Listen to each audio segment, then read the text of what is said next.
Lucas 24, versículo 5, que diz o seguinte: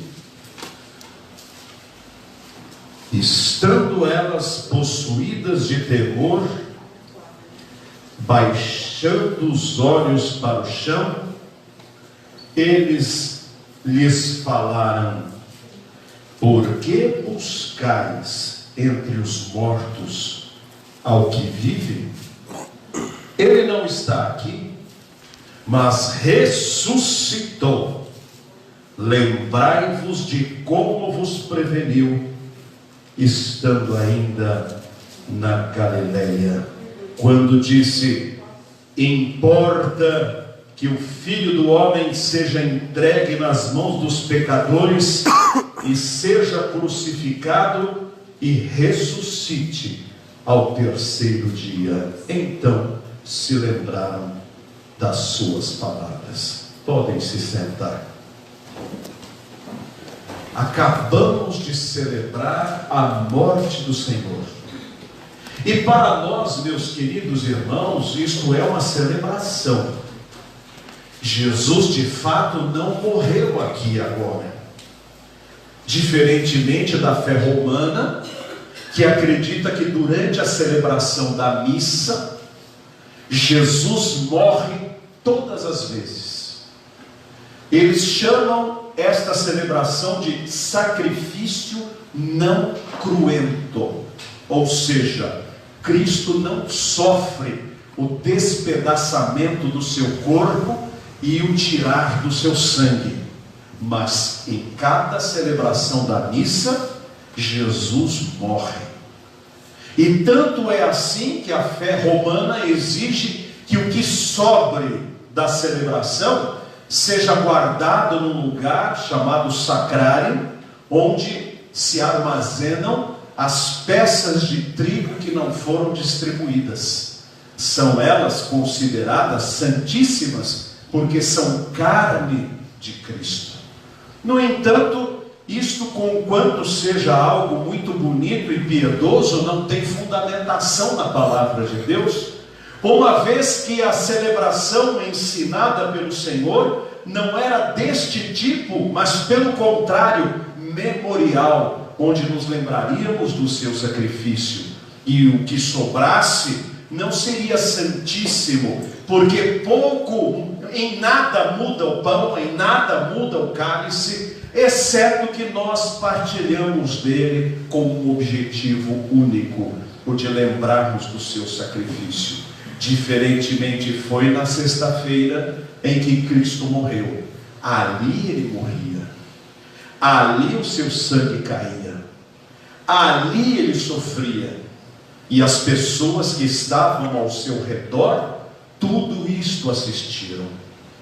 E quando o tiraram da cruz e o levaram para o túmulo aberto numa pedra por um homem rico, por José de Arimateia, ele então foi sepultado, e os sacerdotes e os principais doutores da lei solicitaram que Herodes e Pilatos, as autoridades vigentes na época, deixassem uma guarnição de soldados apostos, porque poderia acontecer que supostamente os apóstolos roubassem o corpo de Cristo e inventassem a suposta história de sua ressurreição.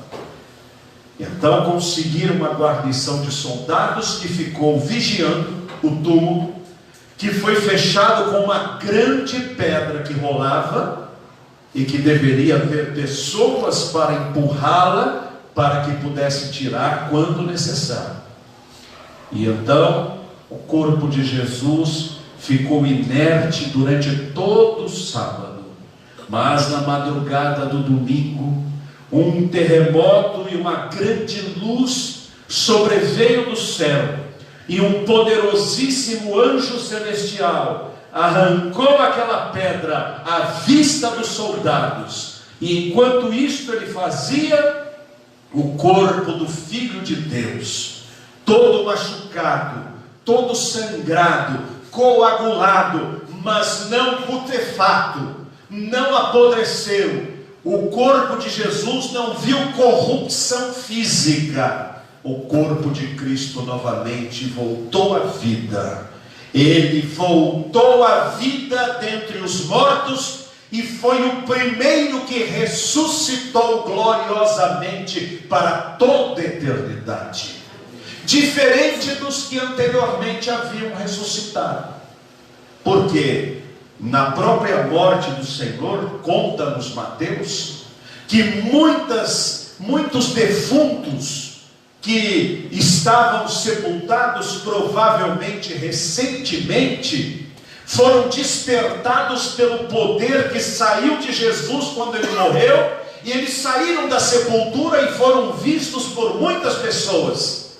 Mas estas pessoas que ressuscitaram, elas viveram o tempo que Deus permitiu e voltaram a morrer. Lázaro, o amigo de Jesus, que estava sepultado há 4 dias, e onde Jesus, à porta da sepultura, mandou que tirassem a pedra e gritou: Lázaro, sai para fora! E ele saiu vivo dentre os mortos, viveu também muitos dias, mas chegado o tempo necessário, ele morreu, igual a todas as outras pessoas. O filho da viúva de Naim também morreu. Dorcas também morreu, Talita também morreu. Todos que ressuscitaram depois vieram a falecer. Mas Cristo, quando saiu da sepultura, ele tragou a morte com a sua vitória, porque ele, como Senhor da vida, não podia ser contido pela sepultura, e declarou a Satanás, e declarou ao inferno, e declarou à morte: morte, onde está a tua vitória? Onde está o teu poder? Eu sou o Senhor da vida e da morte. E a partir da sua ressurreição, ele conquistou o direito de ressuscitar a quem quiser. E ele prometeu: na verdade vos digo que os mortos ouvirão a minha voz e ressuscitarão.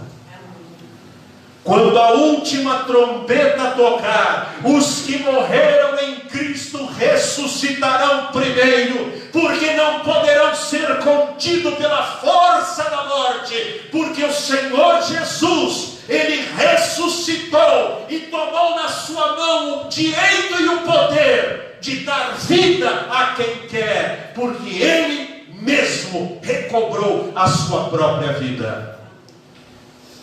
Onde está a sepultura do Senhor? Pode até ser aquela que mostram em Israel nos passeios que são feitos, pode não ser. Mas nós sabemos onde estão as sepulturas de muitos homens que foram reconhecidos como grandes líderes, grandes guerreiros, grandes filósofos e grandes chefes de religião.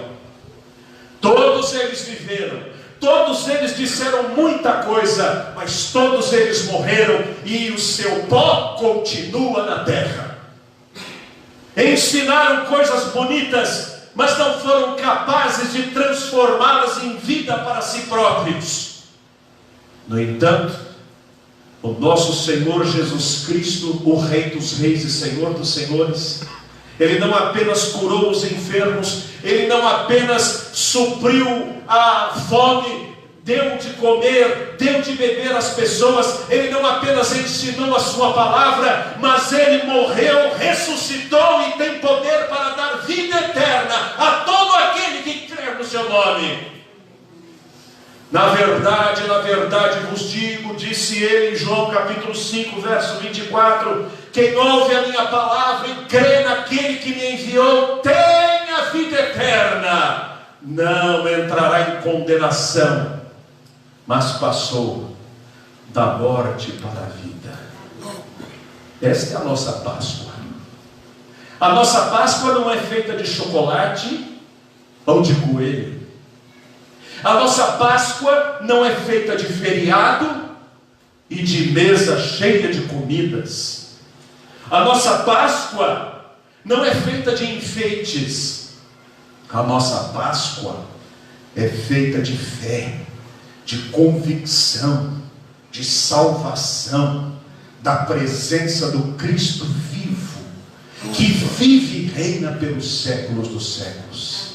Esta é a nossa Páscoa, e direito a esta Páscoa tem todo aquele que entregar o seu coração para Jesus, que é o autor e consumador da nossa fé. Por isso, meus irmãos, façamos neste momento a nossa oração de gratidão por termos um Senhor que não foi dominado pela morte. Façamos da sua ressurreição a nossa força para enfrentarmos a nossa morte e dizermos à morte: morte, tu vens a mim temporariamente, porque desta sepultura eu ainda hei de sair. Posso estar no cemitério de Barbosa, posso ser sepultado pela funerária Canaã, o Bom Pastor, ou seja qual for, posso ter um túmulo de marfim, de mármore, de Carrara, ou um túmulo de indigente.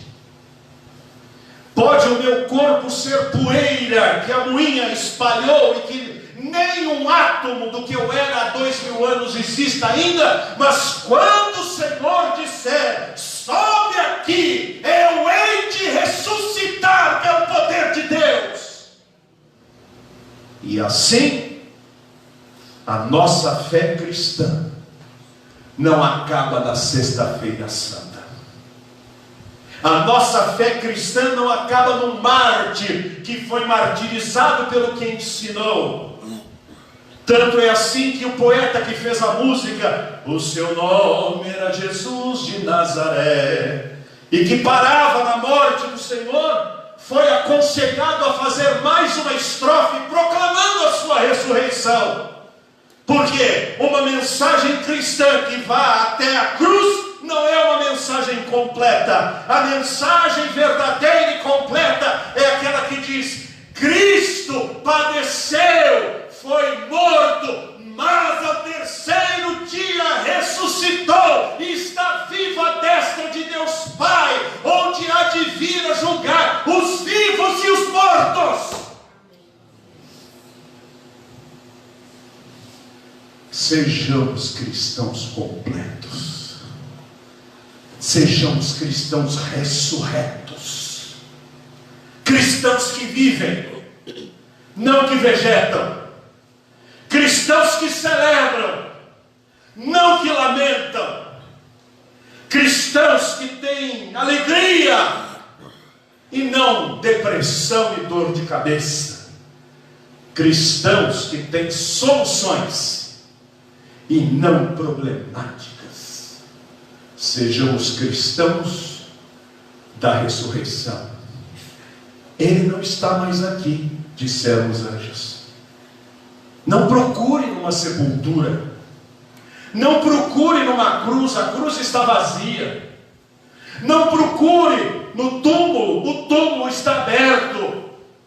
Procure no céu, à direita do trono do Pai. Ali está o Rei da Glória, o Rei das nações, o dono da nossa vida, o cabeça da igreja, o Salvador da nossa alma.